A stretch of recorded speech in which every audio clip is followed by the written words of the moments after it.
অভিনেতা জাহের আলভীর স্ত্রী আফরা ইবনাত খান ইকরার মৃত্যুকে ঘিরে চলমান বিতর্কের নাম জড়িয়েছে অভিনেত্রী ইফফাতারা তিথির। বিষয়টি নিয়ে দুদিন পর মুখ খুলছেন তিনি। তার দাবি, আলভীর সঙ্গে তার সম্পর্ক নিয়ে যেসব অভিযোগ উঠেছে সেগুলো ভুল ব্যাখ্যা ও অপপ্রচার। বুধবার বিকেলে নিজের ফেসবুক আইডিতে দীর্ঘ এক পোস্টে ইকরার সঙ্গে ব্যক্তিগত চ্যাটের 40টিরও বেশি স্ক্রিনশট প্রকাশ করেন তিনি। স্ক্রিনশট প্রকাশ করে তিনি লেখেন, ভেবেছিলাম এগুলো জনসমক্ষে প্রকাশ করব না, প্রশাসনের প্রয়োজন হলে সেখানে দেব, সবার সম্মান রক্ষার্থে। কিন্তু আমাকে যেভাবে উত্ত্যক্ত করা হচ্ছে আর চুপ থাকা গেল না। ইতিমধ্যে কিন্তু কিছু জায়গায় আমি অডিও বক্তব্য দিয়েছি।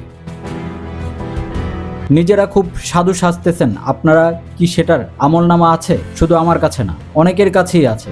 যদি আমার কিছু হয়ে যায় তাহলেও যেন সেটা সামনে আসে। আর যদি আমাকে মেরে ফেলে, হ্যারেস করে অনেক মানুষ আছে, সেগুলোর পাবলিকের সামনে আনার।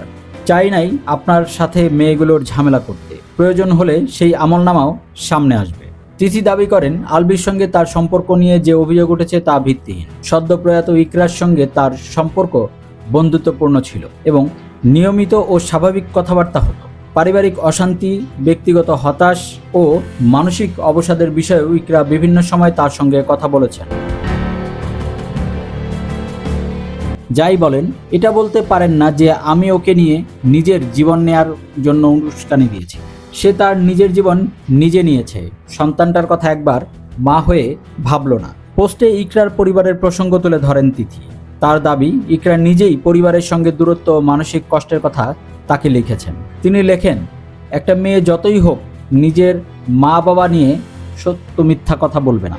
আমি তাদের দোষ দিচ্ছি না, কিন্তু ইকরার মনে পরিবার নিয়ে কষ্ট ছিল।